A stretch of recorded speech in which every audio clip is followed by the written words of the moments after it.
How's it hanging, dudes and dudettes? This is the one and only Intergalactic Brew.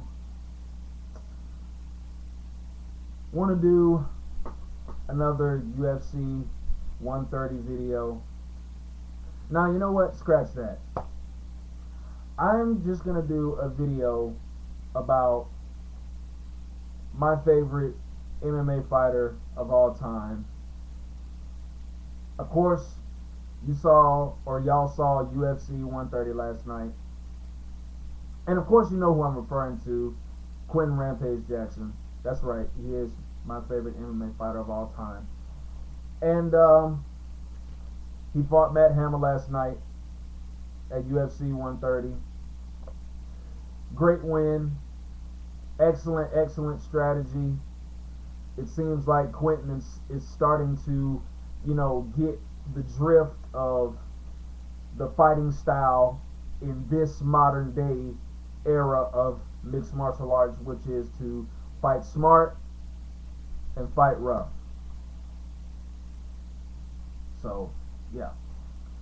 But one thing that has really started to rub me the wrong way is all of these non-knowledgeable MMA casual fans, or should I say casual MMA fans, that constantly come up here biatching and moaning and complaining and criticizing QUINTON just because he doesn't satisfy y'all all the time.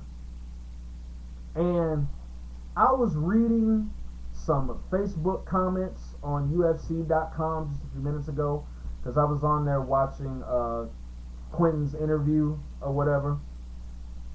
And, I heard all of these people ranting and raving about, how they're not happy that he didn't knock out Matt Hamill and all this other stuff.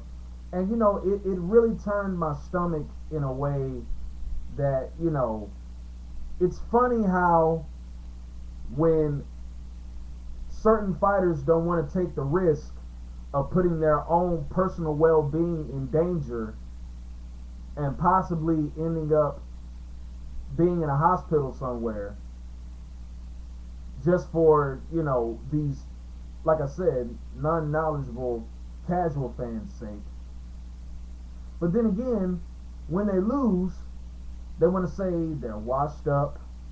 Oh, I knew he didn't have it.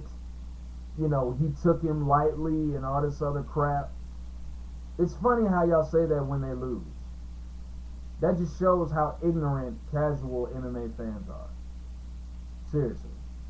It just shows your complete ignorance. And that's what I want to get to. So let's get to it. So basically, the fans in Las Vegas were booing Rampage because he didn't knock out Matt Hamill.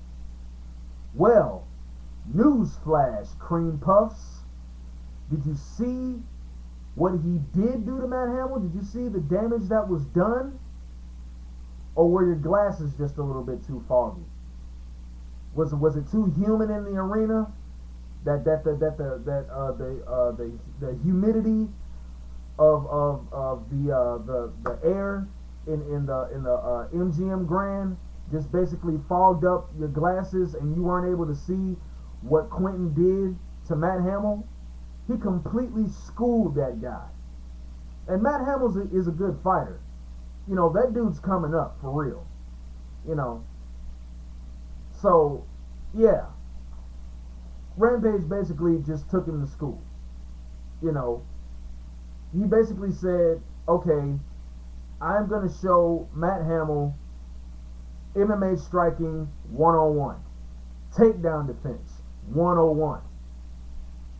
Okay? Octagon control 101. So, yeah, Matt Hamill last night got a pretty good education in all aspects of MMA, courtesy of Professor QUINTON Rampage Jackson. Okay? I mean, I knew going into this fight, no disrespect to Matt Hamill, because I love Matt Hamill. I think he's a nice guy. I think he's very humble. You know, he goes out there and he mixes it up with guys. He's a good wrestler. You know, all that.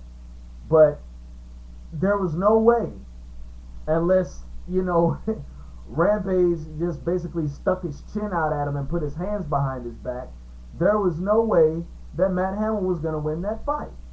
I mean, I give him a chance because I don't underestimate anybody. But I mean, seriously, as powerful and as strong and as heavy of a hitter as Rampage is, on top of that, his takedown defense, no. The only way Matt Hamill was going to win that fight is if he tried to emulate what Rashad Evans did when he fought Quinn, and that's surprising him with takedowns or setting them up to be surprising with Rampage. But just like I thought, Quinton saw it coming from a mile away. I mean, you know, Quinton Jackson could have been like walking down, you know, the Vegas Strip and could have seen Matt Hamill coming to shoot in for him, or shoot in to try and take him down, I should say. I mean, he saw that coming the whole fight. Because number one, Matt Hamill doesn't know how to set up his takedown. And number two, when he does take guys down, you never see him go for a double or a power double, or, you know, I mean, you never see him slam anybody. He just basically rides that ankle the whole time, hoping to, you know, hopefully muscle his way to a takedown. And it just never happens. It never happens. And then on top of that, his striking is very elementary. I mean, he's, instead of, you know what I mean? You know, that's how you strike. You don't do this. What, are you reaching for something? What, you trying to reach and pull Rampage's mustache off? Like, give me that. Give me that mustache. You know what I'm saying? Like, what you trying to do? Are you trying to, like, give him the hand or something? Like, talk to the hand. Something. You know, why do you have to, you know, why do you have to do all that? Like, you're supposed to have your hands up, high, your chin tucked, your head moving, your body moving, and your feet moving. That's how you're supposed to strike, Matt Hamill, not this. You know, you're not supposed to do a face grab. That's what you're doing. So yeah, I don't get what your memo is. But anyway, you seriously need to go back and practice on striking a lot, because apparently you haven't got it down pat yet. That's why Quinn Rampage Jackson was kind enough to show you how to strike. And that's basically what he did the whole fight. He outstruck Matt Hamill. And another thing I'm tired of hearing people say is how he's one-dimensional. Now, I do understand that, you know, over the past year or so, you know, he has kind of converted to just being, you know, a MMA boxer. Okay. I understand that. And yes, he probably does need to apply more leg kicks and more knees and elbows to his striking arsenal. Okay, I'll give y'all that. Y'all are right about that. He does need to throw more kicks and elbows and knees. Okay, that's fine. You know, but who are y'all to say that Quinn Rampage Jackson is one-dimensional? Have you not watched his Pride fights? I mean, I know we spin that record till it breaks all the time, but I mean, it's true. Have you seen his Pride fights? Have you seen his fights, you know, in the independent companies? You know, seriously, like, for real, man. Stop critiquing everything, every little thing you see somebody do. Y'all take the fun out of stuff, man. Okay, so what? All right, he didn't throw that many kicks this fight. Okay, fine. But I see Matt Hamill's kicks didn't have any effect. In my opinion, Rampage checked all of Matt Hamill's kicks. Okay? But the bottom line is, he outstruck Matt Hamill for most of that fight. I mean, he caught him with some good combinations. And actually, he did throw some kicks in there. If y'all were watching, again, foggy glasses. He did throw, I saw a couple of knees thrown. So yeah, he did throw some knees. Are you happy now? On top of that, he threw some elbows as well. And then on top of that, he clinched with him and took him down one time. So yes, Rampage Jackson did show well-rounded skill in that fight. And Rampage Jackson is a well-rounded fighter. For all of y'all's information, casual fans who want to hate on Quinton all the time. And I know some of y'all are going to watch this video and be like, you are surely defensive over Quinton Rampage Jackson. Yes, I am. Because I'm tired of people who do not have any knowledge or do not know what the heck they're talking about coming out criticizing a guy just because, you know, he was trying to win. Rampage ain't thinking about, you know, y'all naysayers out there. This guy's trying to win a fight. He's trying to get back to getting his belt back. Didn't you hear him? Y'all must not have been listening to the past interviews that he's been having. Rampage wants that belt back. And how do you get back to the title? You win fights. No matter how it goes, whether it's by knockout, submission, or decision. It don't matter. Just as long as you win the fight. And then on top of that, I know y'all ain't criticizing Rampage Jackson when y'all got George St. Pierre and John Fitch. I ain't gonna even go into those two. Golly, the way those two fight, they can stop grass from growing. Jeez. You want to talk about Quinton Rampage Jackson not having an exciting fight? Look at those two. Good gosh. Man. I'd rather watch I'd rather watch Camel spit than watch those two fight. Seriously. Golly.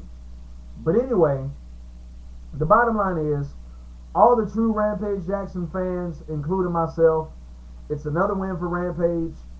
He fought great. He fought intelligent. Did what he had to do to get the win. Obviously, this is going to set him up with a title shot against John Jones if he doesn't have to have one more fight after this. But for the most part, I'm proud of Quinton. You know, I'm always proud of Quinton whenever he wins. You know, and he looked good. You know, he looked in great condition. You know, I can tell he really trained his butt off for this fight. You know, he looked focused. You know, and he looked like he was taking Matt Hamill very serious. You know, everybody wanted to say, "Oh, he's not taking Matt Hamill serious just because he's not as good a striker as he is." Okay, and then on top of that, Matt Hamill, maybe the reason why Rampage couldn't knock him out is maybe because of this. Maybe because Matt Hamill has a stiff chin. Have I ever thought about that? What's Rampage supposed to do? Just throw a dang on crowbar in there and just basically clock him in the chin to make him fall? No. Matt Hamill is a tough dude. He's always been a tough dude. You know, this guy can take tremendous amounts of punishment. Okay, so I mean, you know, geez, like chill out. It's gonna be okay. You know, you'll have another chance to see Rampage Jackson fight again, and hopefully, at least for y'all's sake, the next time he does fight, hopefully he can get a good knockout for y'all hating casual fans. But anyway, bottom line is, Rampage don't owe us nothing. He never has owe us nothing. So the least we could do is whenever he wins, just appreciate the win and be done with it. And for all y'all that are hating on him, you heard what he said in the interview. Kiss his black behind.